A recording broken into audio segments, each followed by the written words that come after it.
Hi, ಎಲ್ಲ ವಿದ್ಯಾರ್ಥಿಗಳಿಗೂ Educare Karnataka ಚಾನಲ್ಗೆ ಸ್ವಾಗತ. KCET agriculture practical exam date ಅನ್ನ ಅನೌನ್ಸ್ ಮಾಡಿದ್ರ ಜೊತೆಗೆ ಡಾಕ್ಯುಮೆಂಟ್ ವೆರಿಫಿಕೇಶನ್ ಏನಿದೆ ಇದನ್ನ ನಾಳೆಯಿಂದನೇ ಸ್ಟಾರ್ಟ್ ಮಾಡ್ತಾ ಇದ್ದಾರೆ. ಅಂದ್ರೆ ಏಪ್ರಿಲ್ 11ನೇ ತಾರೀಕಿನಿಂದ ಡಾಕ್ಯುಮೆಂಟ್ ವೆರಿಫಿಕೇಶನ್ ಸ್ಟಾರ್ಟ್ ಆಗುತ್ತೆ. ನಂತರ ಲಾಸ್ಟ್ ಡೇಟ್ ಏಪ್ರಿಲ್ 21. ಅದಕ್ಕಿಂತ ಮೊದಲೇ ಡಾಕ್ಯುಮೆಂಟ್ಸ್ ಅನ್ನ ರೆಡಿ ಮಾಡಿಸಿ ಡಾಕ್ಯುಮೆಂಟ್ಸ್ ವೆರಿಫಿಕೇಶನ್ಗೋಸ್ಕರ ನೀವು ಅಪ್ಲೋಡ್ ಮಾಡಬೇಕು. ಈಗ ಯಾವ್ಯಾವ ಡಾಕ್ಯುಮೆಂಟ್ಸ್ ಬೇಕು, ಅದರ ಫಾರ್ಮೆಟ್ ಯಾವುದು, ಎಲ್ಲಿ ಮಾಡಿಸ್ಬೇಕು, ಇದೆಲ್ಲ ಡೀಟೇಲ್ಸ್ ಅನ್ನ ಹೇಳ್ತಾ ಹೋಗ್ತಿರುವಂತದ್ದಾಗಿ. ಈ ಪ್ರಾಕ್ಟಿಕಲ್ ಎಕ್ಸಾಮ್ ಅನ್ನ ಏಪ್ರಿಲ್ 29ನೇ ತಾರೀಕಿಗೆ ನಡೆಸ್ತಾರೆ. ಕರ್ನಾಟಕ ರಾಜ್ಯದಾದ್ಯಂತ ಇರುವಂತಹ ಎಲ್ಲಾ ಪ್ರಾಕ್ಟಿಕಲ್ ಎಕ್ಸಾಮಿನೇಷನ್ ಸೆಂಟರ್ಗಳಲ್ಲಿ ಮುಂಜಾನೆ 9 ಗಂಟೆಯಿಂದ ಈ ಪ್ರಾಕ್ಟಿಕಲ್ ಎಕ್ಸಾಮ್ ಅನ್ನ ನಡೆಸ್ತಾರೆ. ಈಗ ಡಾಕ್ಯುಮೆಂಟ್ಸ್ ಯಾವ್ಯಾವ್ದು ಬೇಕು ಇದನ್ನ ಹೇಳ್ತಾ ಹೋದ್ರೆ, ಮೊದಲನೇದಾಗಿ important document agriculture related certificate. ಇದರಲ್ಲಿ ವ್ಯವಸಾಯಗಾರ ಪ್ರಮಾಣ ಪತ್ರ ಇದು ಬೇಕು. ಅಕಸ್ಮಾತ್ ಇದಿಲ್ಲ ಅಂತ ಹೇಳಿದ್ರೆ ವ್ಯವಸಾಯಗಾರ ಕುಟುಂಬ ಸದಸ್ಯ ಪ್ರಮಾಣ ಪತ್ರವನ್ನು ನೀವು ಮಾಡಿಸ್ಬೇಕು. ಇದೆರಡು ಇಲ್ಲ ಅಂತ ಹೇಳಿದ್ರೆ ವ್ಯವಸಾಯಗಾರ ಕಾರ್ಮಿಕ ಪ್ರಮಾಣ ಪತ್ರ ಅಗ್ರಿಕಲ್ಚರ್ ಲೇಬರ್ ಸರ್ಟಿಫಿಕೇಟ್ ಇದನ್ನ ಮಾಡಿಸಬಹುದು. ಇದು ಮೂರರಲ್ಲಿ ಯಾವ್ದಾದ್ರು ಒಂದು ಸರ್ಟಿಫಿಕೇಟ್ ಇದ್ರೂ ಕೂಡ ನೀವು ಈ ಅಗ್ರಿಕಲ್ಚರ್ ಪ್ರಾಕ್ಟಿಕಲ್ ಎಕ್ಸಾಮ್ ಬರೆಯೋದಕ್ಕೆ ಎಲಿಜಿಬಲ್. ಹಾಗಾದ್ರೆ ಈ ಸರ್ಟಿಫಿಕೇಟ್ ಗಳ ಮೀನಿಂಗ್, ಯಾರ್ಯಾರು ಯಾವ ಸರ್ಟಿಫಿಕೇಟ್ ಮಾಡಿಸ್ಬೇಕು ಅದನ್ನ ಹೇಳೋದಾದ್ರೆ, ಈಗ ನಿಮ್ಮ ತಂದೆಯ ಹೆಸರಲ್ಲೇ ವ್ಯವಸಾಯದ ಜಮೀನು ಇದ್ರೆ ಏನ್ ಮಾಡ್ತೀರಾ, ವ್ಯವಸಾಯಗಾರ ಪ್ರಮಾಣ ಪತ್ರವನ್ನ ಮಾಡಿಸ್ತೀರಾ. ಸರಿನಾ? ನಿಮ್ಮ ತಂದೆ ಹೆಸರಲ್ಲೇ ಇದೆ. ಆವಾಗ ಅಕಸ್ಮಾತ್ ತಂದೆ ಹೆಸರಲ್ಲಿಲ್ಲ, ನಿಮ್ದು ಜಾಯಿಂಟ್ ಫ್ಯಾಮಿಲಿ ಇದೆ, ಜಮೀನು ಕೂಡ ಜಾಯಿಂಟ್ ಆಗಿದೆ, ಆವಾಗ ಏನಾಗುತ್ತೆ ಅಂತ ಹೇಳಿದ್ರೆ ವ್ಯವಸಾಯಗಾರ ಕುಟುಂಬ ಸದಸ್ಯ ಪ್ರಮಾಣ ಪತ್ರವನ್ನ ಮಾಡಿಸ್ಬೇಕು. ನಂತರ ಮತ್ತೆ ಕೆಲವು ವಿದ್ಯಾರ್ಥಿಗಳು ಏನಾಗಿರುತ್ತೆ ಅಂತ ಹೇಳಿದ್ರೆ ಅವರು ಅಗ್ರಿಕಲ್ಚರ್ ಮೇಲೆ ಡಿಪೆಂಡ್ ಆಗಿರ್ತಾರೆ, ಬಟ್ ಅವರ ತಂದೆ ಅಥವಾ ತಾಯಿ ಹೆಸರಲ್ಲಿ ಯಾವುದೇ ಜಮೀನು ಇರಲ್ಲ. ಅವ್ರೇನ್ ಮಾಡ್ತಾರೆ, ಬೇರೆಯವರ ಜಮೀನಲ್ಲಿ ವರ್ಕ್ ಮಾಡ್ತಾ ಇರ್ತಾರೆ.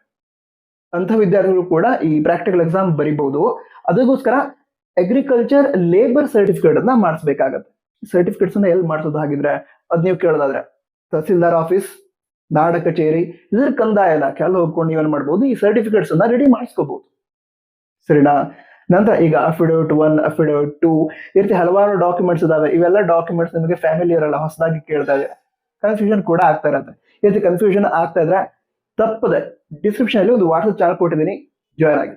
ಅಲ್ಲಿ ಸಚಿನ್ ಸರ್ ಅಂತ ಇದಾರೆ, ನಿಮ್ಗೆ ಏನೇ ಡೌಟ್ ಇದ್ರು ಕೂಡ ಅವರು ಸಾಲ್ವ್ ಮಾಡ್ತಾರೆ.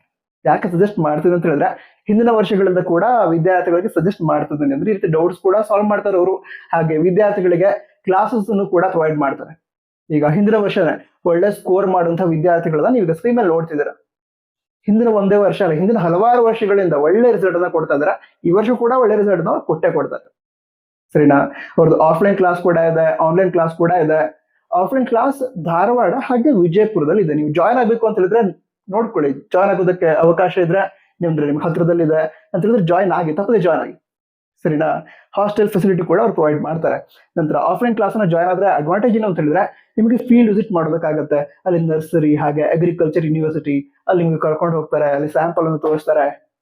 ಅಂದ್ರೆ ಎಕ್ಸಾಮ್ ಅಲ್ಲಿ ಏನಾಗುತ್ತೆ ಅಂತ ಹೇಳಿದ್ರೆ ಸ್ಯಾಂಪಲ್ ಇರುತ್ತೆ. ಈಗ ಬೇಳೆ ಕಾಳುಗಳು, ಬೇರೆ ಬೇರೆ ರೀತಿಯ ಎಲೆಗಳು, ಸೊ ಅದನ್ನ ತೋರಿಸ್ತಾರೆ, ನೀವು ಅದನ್ನ ಐಡೆಂಟಿಫೈ ಮಾಡೋದಿರುತ್ತೆ. ಸೊ ಈಗ ಆಫ್ಲೈನ್ ಕ್ಲಾಸ್ ಅನ್ನ ಜಾಯ್ನ್ ಆದ್ರೆ ಡೈರೆಕ್ಟ್ ಆಗಿ ನೀವು ಅದನ್ನೆಲ್ಲ ನೋಡ್ಬೋದು. ಎಕ್ಸಾಮ್ ಯಾವ ರೀತಿ ಆಗುತ್ತೆ ಅದೇ ರೀತಿ ನೋಡ್ಬೋದು. ಸರಿನಾ? ಅದ್ರ ಜೊತೆಗೇನೆ ಈ ಪ್ರಾಕ್ಟಿಕಲ್ ಎಕ್ಸಾಮ್ ನಲ್ಲಿ ಕ್ವಶನ್ಸ್ ಏನಿದಾವೆ ಅದು ಎಲ್ಲಾ ಎಕ್ಸಾಮಿನೇಷನ್ ಸೆಂಟರ್ ಅಲ್ಲಿ ಸೇಮ್ ಇರಲ್ಲ. ಬೇರೆ ಬೇರೆ ಎಕ್ಸಾಮಿನೇಷನ್ ಸೆಂಟರ್ ಅಲ್ಲಿ ಬೇರೆ ಬೇರೆ ಇರುತ್ತೆ.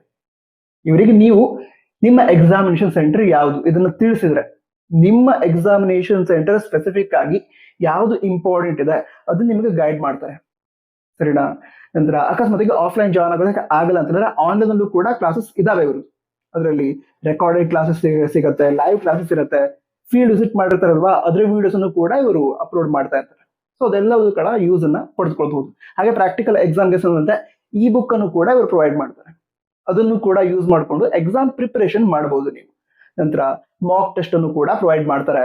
ಈ ರೀತಿ ಎಲ್ಲಾ ರೀತಿಯಿಂದ ನಿಮಗೆ ಒಳ್ಳೆ ಸ್ಕೋರ್ ಮಾಡೋದಕ್ಕೆ ಗೈಡ್ ಮಾಡ್ತಾರೆ. ಸೊ ಈ ಅವರ ಆಪ್ ಕೂಡ ಇದೆ, ಕ್ಲಾಸ್ ಅನ್ನು ಡೌನ್ಲೋಡ್ ಮಾಡ್ಕೊಳ್ಳೋದಕ್ಕೆ, ನ್ಯೂ ವಿಷನ್ ಅಗ್ರಿ ಆಪ್ ಅಂತ. ಅದನ್ನ ಡೌನ್ಲೋಡ್ ಮಾಡೋ ಲಿಂಕ್ ಅನ್ನು ಕೂಡ ಡಿಸ್ಕ್ರಿಪ್ಷನ್ ಕೊಟ್ಟಿದ್ದೀನಿ. ಹಾಗೆ ಟಾಪ್ ಕ್ಲಾಸ್ ಕೂಡ ಇರುತ್ತೆ, ಜಾಯ್ನ್ ಆಗಿ ಹೆಲ್ಪ್ ಆಗೇ ಆಗತ್ತೆ. ಸರಿ, ಹಾಗಿದ್ರೆ ಈಗ ಅಗ್ರಿಕಲ್ಚರ್ ಸರ್ಟಿಫಿಕೇಟ್ ಬಗ್ಗೆ ನಿಮಗೆ ಇನ್ಫಾರ್ಮೇಶನ್ ಕೊಟ್ಟ ರೀತಿ ಆಯ್ತು. ಈಗ ಗೋಶ ರಕ್ಷಾ ಅಂತ ಬರುತ್ತೆ, ಅದು ಎಲ್ರಿಗೂ ಕೂಡ ಬೇಕಾಗಲ್ಲ. ಯಾರಿಗೆ ಬೇಕಾಗತ್ತೆ ಅಂತ ಹೇಳಿದ್ರೆ ಈಗ ಸ್ಟಾರ್ಟಿಂಗ್ ಹೇಳಿದ್ನಲ್ವಾ ಅಗ್ರಿಕಲ್ಚರ್ ಸರ್ಟಿಫಿಕೇಟ್, ಅದರಲ್ಲಿ ಯಾವ ವಿದ್ಯಾರ್ಥಿಗಳು ವ್ಯವಸಾಯಗಾರ ಕುಟುಂಬ ಸದಸ್ಯ ಪ್ರಮಾಣ ಪತ್ರ ಅದನ್ನ ಮಾಡಿಸಿರ್ತಾರೆ, ಅಂದ್ರೆ ಅವರ ತಂದೆ ಹೆಸರಲ್ಲಿ ಡೈರೆಕ್ಟ್ ಆಗಿ ಈ ಜಮೀನಿಲ್ಲ, ಜಾಯಿಂಟ್ ಫ್ಯಾಮಿಲಿ ಇದೆ, ಎಲ್ಲರ ಹೆಸರಲ್ಲೂ ಇವ್ರದ್ದು ಹೆಸರಿದೆ. ಹಾಗಿದ್ದಾಗ ಏನ್ ಮಾಡ್ತಾರೆ, ಈ ಅಗ್ರಿಕಲ್ಚರಿಸ್ಟ್ ಫ್ಯಾಮಿಲಿ ಏನಿದೆ ಅದರಲ್ಲಿ ವ್ಯವಸಾಯಗಾರ ಕುಟುಂಬ ಸದಸ್ಯ ಪ್ರಮಾಣ ಪತ್ರವನ್ನ ಮಾಡಿಸಿ ಅದ್ರ ಜೊತೆಗೆ ವಂಶ ವೃಕ್ಷ ಪ್ರಮಾಣ ಪತ್ರವನ್ನ ಮಾಡಿಸ್ಬೇಕು. ಈ ವಂಶ ವೃಕ್ಷ ಪ್ರಮಾಣ ಪತ್ರವನ್ನು ಕೂಡ ತಹಸೀಲ್ದಾರ್ ಆಫೀಸ್ ಅಲ್ಲೇ ಮಾಡ್ಕೊಡ್ತಾರೆ ನಿಮಗೆ. ನಂತರ ಈ ಎಲ್ಲ ಸರ್ಟಿಫಿಕೇಟ್ ಮೇಲೆ RD ನಂಬರ್ ಇರಬೇಕು. RD ನಂಬರ್ ಇರೋದೇ ಮಾಡ್ಕೊಡ್ತಾರೆ, ಬಟ್ ಗಮನದಲ್ಲಿ ಇರಲಿ RD ನಂಬರ್ ಇರುವಂತಹ ಸರ್ಟಿಫಿಕೇಟ್ ಅನ್ನ ಪಡೆದುಕೊಳ್ಳಿ. ಅದ್ರ ನಂತರ ಇನ್ಕಮ್ ಸರ್ಟಿಫಿಕೇಟ್ ಬೇಕು. ಈಗ ತಹಸೀಲ್ದಾರ್ ಆಫೀಸಲ್ಲಿ ಇನ್ಕಮ್ ಸರ್ಟಿಫಿಕೇಟ್ ಕೊಡ್ತಾರಲ್ವಾ, ಆ ಇನ್ಕಮ್ ಸರ್ಟಿಫಿಕೇಟ್ ಬೇಕು. ಇನ್ಕಮ್ ಸರ್ಟಿಫಿಕೇಟ್ ಅನ್ನ ಪಡೆದುಕೊಳ್ಳಿ. ಈ ವರ್ಷ ವ್ಯಾಲಿಡ್ ಇರುವಂತಹ ಸರ್ಟಿಫಿಕೇಟ್ ಅನ್ನ ಪಡೆದುಕೊಳ್ಳಿ. ಕೆಲವೊಮ್ಮೆ ಏನಾಗುತ್ತೆ ಅಂತ ಹೇಳಿದ್ರೆ 5 years ವ್ಯಾಲಿಡಿಟಿ ಇರುವಂತಹ ಸರ್ಟಿಫಿಕೇಟ್ ಇರುತ್ತೆ. ಹಾಗಿದ್ದಾಗ ನೀವು ಆ ಸರ್ಟಿಫಿಕೇಟ್ ಅನ್ನ ಮತ್ತೊಮ್ಮೆ ರೀಪ್ರಿಂಟ್ ಮಾಡ್ಕೊಳ್ಳಿ. ಈಗ ಹೋಗಿ ತಹಸೀಲ್ದಾರ್ ಆಫೀಸ್ಗೆ ರೀಪ್ರಿಂಟ್ ಮಾಡ್ಕೊಳ್ಳಿ, ಅದನ್ನ ಯೂಸ್ ಮಾಡ್ಕೊಳ್ಳಿ ಡಾಕ್ಯುಮೆಂಟ್ಸ್ ಅನ್ನ ಅಪ್ಲೋಡ್ ಮಾಡೋದಕ್ಕೆ. ಕ್ಲಿಯರ್ ಆಯ್ತಾ? ಹಾಗಿದ್ರೆ ಯಾವ್ದು ಬೇಕು? Agriculture related certificate, income certificate. ಅದ್ರ ನಂತರ ಈ ವಂಶರಕ್ಷದ ಬಗ್ಗೆ ಕೂಡ ಹೇಳಾಯ್ತು. ಅಫಿಡವಿಟ್ 1 ಅಂತ ಬರುತ್ತೆ. ಹಾಗೆ ಮತ್ತೆ ಕೆಲವು ವಿದ್ಯಾರ್ಥಿಗಳಿಗೆ ಅಫಿಡವಿಟ್ 2 ಬೇಕಾಗತ್ತೆ. ಯಾರಿಗೆ ಅಂತ ಕೂಡ ಹೇಳ್ತೀನಿ. ಅಫಿಡವಿಟ್ 1 ಯಾರಿಗೆ ಅಂತ ಹೇಳಿದ್ರೆ, ಈಗ ಯಾರ ಫ್ಯಾಮಿಲಿ ಸಂಪೂರ್ಣವಾಗಿ ಅಗ್ರಿಕಲ್ಚರ್ ಮೇಲೆ ಡಿಪೆಂಡ್ ಆಗಿದೆ, ಅದ್ರ ಬಿಟ್ಟು ಬೇರೆ ಯಾವ್ದು ಇನ್ಕಮ್ ಸೋರ್ಸ್ ಇಲ್ಲ ಅವರಿಗೆ, ಸರಿನಾ? ಅಂದ್ರೆ ಅವರ ತಂದೆ ಅಥವಾ ತಾಯಿಗೆ ಬೇರೆ ಯಾವ್ದೊಂದು ಗವರ್ಮೆಂಟ್ ಜಾಬ್ ಕೂಡ ಇಲ್ಲ, ಅಥವಾ ಪ್ರೈವೇಟ್ ಜಾಬ್ ಇಲ್ಲ, ಅವ್ರ ಬಿಸ್ನೆಸ್ ಕೂಡ ಇಲ್ಲ, ಸಂಪೂರ್ಣವಾಗಿ ಅಗ್ರಿಕಲ್ಚರ್ ಮೇಲೆ ಡಿಪೆಂಡ್ ಆಗಿದ್ದಾರೆ ಅಂತವರು ಈ ಅಫಿಡವಿಟ್ 1 ಅಂತ ಮಾಡಿಸ್ಬೇಕು. ಅಫಿಡವಿಟ್ 1 ಎಲ್ಲಿ ಮಾಡಿಸ್ತಾರೆ? ನೋಟ್ರಿಯಲ್ಲಿ ಮಾಡಿಸ್ತಾರೆ, ಸರಿನಾ? ಅಲ್ಲಿ ಹೋಗಿ ಮಾಡಿಸ್ಬೇಕಾಗತ್ತೆ. ನಂತರ ಈ ಅಫಿಡವಿಟ್ 1 ಏನ್ ಮಾಡಿಸ್ತೀರಾ ಅದ್ರ ಮೇಲೆ ಫಸ್ಟ್ ಪಾರ್ಟಿ, ಸೆಕೆಂಡ್ ಪಾರ್ಟಿ ಅಂತ ಇರುತ್ತೆ. ಫಸ್ಟ್ ಪಾರ್ಟಿ ಅಂತ ಹೇಳಿದ್ರೆ ಕ್ಯಾಂಡಿಡೇಟ್, ನೀವು, ನಿಮ್ಮ ಹೆಸರು, ಅದೇ ರೀತಿ ನಿಮ್ಮ ಡೀಟೇಲ್ಸ್ ನ ಎಂಟರ್ ಮಾಡ್ಬೇಕಾಗತ್ತೆ. ನಂತರ ಸೆಕೆಂಡ್ ಪಾರ್ಟಿ ಅಂತ ಹೇಳಿದ್ರೆ ನೀವು ಯಾವ ಎಕ್ಸಾಮಿನೇಷನ್ ಸೆಂಟರ್ ಅಲ್ಲಿ ಪ್ರಾಕ್ಟಿಕಲ್ ಎಕ್ಸಾಮ್ ಬರೀತೀನಿ ಅಂತ ಸೆಲೆಕ್ಟ್ ಮಾಡಿದ್ರಲ್ಲ ಅಪ್ಲಿಕೇಶನ್ ಅಲ್ಲಿ, ಸೊ ಆ ಯೂನಿವರ್ಸಿಟಿ ಏನಿದೆ ಅಂದ್ರೆ ಆ ಪ್ರಾಕ್ಟಿಕಲ್ ಎಕ್ಸಾಮ್ ಸೆಂಟರ್ಗೆ ಸಂಬಂಧ ಯೂನಿವರ್ಸಿಟಿ ಏನಿದೆ ಆ ಯೂನಿವರ್ಸಿಟಿ ಸೆಕೆಂಡ್ ಪಾರ್ಟಿ ಆಗಿರುತ್ತೆ. ಗಮನದಲ್ಲಿರಲಿ. ಯಾಕಂತ ಹೇಳಿದ್ರೆ ನೀವು ನೋಟ್ರಿಯಲ್ಲಿ ಹೋದಾಗ ಅಫಿಡವಿಟ್ ಮಾಡಿಸ್ಬೇಕು ಅಂತ ಹೇಳಿದ್ರೆ ಫಸ್ಟ್ ಪಾರ್ಟಿ ಯಾವುದು, ಸೆಕೆಂಡ್ ಪಾರ್ಟಿ ಯಾವುದು ಕೇಳ್ತಾರೆ ಅವರು. ಫಸ್ಟ್ ಪಾರ್ಟಿ ನೀವು, ಸೆಕೆಂಡ್ ಪಾರ್ಟಿ ನೀವು ಯಾವ ಎಕ್ಸಾಮಿನೇಷನ್ ಸೆಂಟರ್ ಬರೀತಾ ಇದ್ದೀರಾ ಆ ಸೆಂಟರ್ಗೆ ಸಂಬಂಧ ಯೂನಿವರ್ಸಿಟಿ. ಕ್ಲಿಯರಾ? ಹಾಗಿದ್ರೆ ಕ್ಲಿಯರ್ ಆಯ್ತು. ಯಾವ ಫ್ಯಾಮಿಲಿ ಸಂಪೂರ್ಣವಾಗಿ ಅಗ್ರಿಕಲ್ಚರ್ ಮೇಲೆ ಡಿಪೆಂಡ್ ಆಗಿದೆ, ನಿಮ್ಮ ಸ್ವಂತ ಜಮೀನಿರ್ಲಿ ಅಥವಾ ನೀವು ಈ ಕೃಷಿ ಕಾರ್ಮಿಕರಾಗಿ ಕೆಲಸ ಮಾಡ್ತಾ ಇರ್ಲಿ, ನೀವೇನ್ ಮಾಡ್ಬೇಕಾಗತ್ತೆ? ಅಫಿಡವಿಟ್ 1 ಮಾಡಿಸ್ಬೇಕಾಗತ್ತೆ.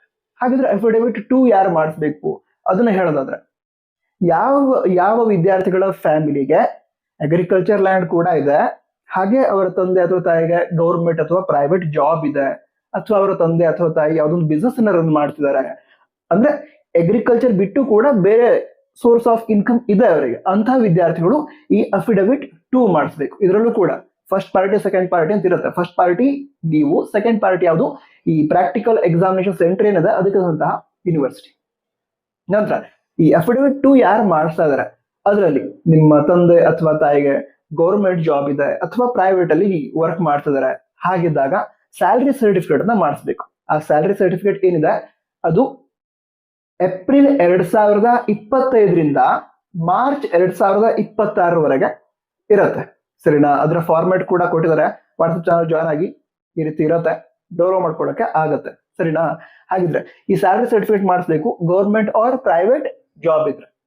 ಅಕಸ್ಮಾತ್ ಗೌರ್ಮೆಂಟ್ ಆರ್ ಪ್ರೈವೇಟ್ ಜಾಬ್ ಇಲ್ಲ, ಬಿಸ್ನೆಸ್ ಇದೆ ನಮ್ಮ ಪೇರೆಂಟ್ಸ್ದು, ಹಾಗಿದ್ದಾಗ ಬಿಸ್ನೆಸ್ ರಿಲೇಟೆಡ್ ಕೂಡ ಇನ್ಕಮ್ ಡೀಟೇಲ್ಸ್ ನ ಎಂಟರ್ ಮಾಡಬೇಕು. ಅದಕ್ಕೂ ಕೂಡ ಫಾರ್ಮೆಟ್ ಇರುತ್ತೆ, ಅದನ್ನ ರೆಡಿ ಮಾಡಿಸ್ಬೇಕು, ಸರಿನಾ? ಈ ರೀತಿ ಅಫಿಡವಿಟ್ 2 ಅದನ್ನು ಕೂಡ ರೆಡಿ ಮಾಡಿಸ್ಬೇಕಾಗತ್ತೆ.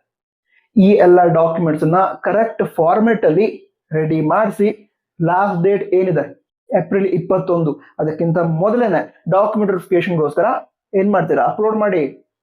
ಅದ್ರ ನಂತರ ಎಲಿಜಿಬಿಲಿಟಿ ಲಿಸ್ಟ್ ಕೊಡ್ತಾರೆ, ಯಾರು ಎಲಿಜಿಬಲ್ ಇದಾರೆ, ಯಾರು ಎಲಿಜಿಬಲ್ ಇಲ್ಲ ಅಂತ ಕೊಡ್ತಾರೆ. ಎಲಿಜಿಬಲ್ ಇದ್ದವರಿಗೆ ಹಾಲ್ ಟಿಕೆಟ್ ರಿಲೀಸ್ ಮಾಡ್ತಾರೆ ಪ್ರಾಕ್ಟಿಕಲ್ ಎಕ್ಸಾಮ್ಗೆ ಸಂಬಂಧಿಸಿದಂತೆ. ಅದನ್ನ ಡೌನ್ಲೋಡ್ ಮಾಡ್ಕೊಂಡು ಅದ್ರ ನಂತರ ಪ್ರಾಕ್ಟಿಕಲ್ ಎಕ್ಸಾಮ್ ಬರೋದಕ್ಕೆ ಹೋಗ್ಬೇಕು. ಹಾಗೆ ಪ್ರಾಕ್ಟಿಕಲ್ ಎಕ್ಸಾಮ್ ಬರೋದಕ್ಕೆ ಹೋದ್ರೆ ಆಗಲ್ಲ, ಪ್ರಿಪೇರ್ ಆಗಿ ಹೋಗ್ಬೇಕು. ಕಾಂಪಿಟೇಷನ್ ಇದೆ ತುಂಬಾ, ಅದಕ್ಕೋಸ್ಕರ ಆ ಕಾಂಪಿಟೇಷನ್ ಕೂಡ ನಿಮಗೆ ಒಳ್ಳೆ ಸ್ಕೋರ್ ಅನ್ನ ಅಚೀವ್ ಮಾಡೋದಕ್ಕೆ ಹೆಲ್ಪ್ ಮಾಡೋದಕ್ಕೆ ಸಚಿನ್ ಸರ್ ಇದ್ದಾರೆ. ನ್ಯೂ ವಿಷನ್ ಅಗ್ರಿ ಕ್ಲಾಸ್ ಅನ್ನ ಜಾಯ್ನ್ ಆಗಿ ಆಪ್ ಅನ್ನ ಡೌನ್ಲೋಡ್ ಮಾಡೋ ಲಿಂಕ್ ಡಿಸ್ಕ್ರಿಪ್ಷನ್ ಅಲ್ಲಿ ಇದೆ. All the best. Jai Hind, Vande Mataram.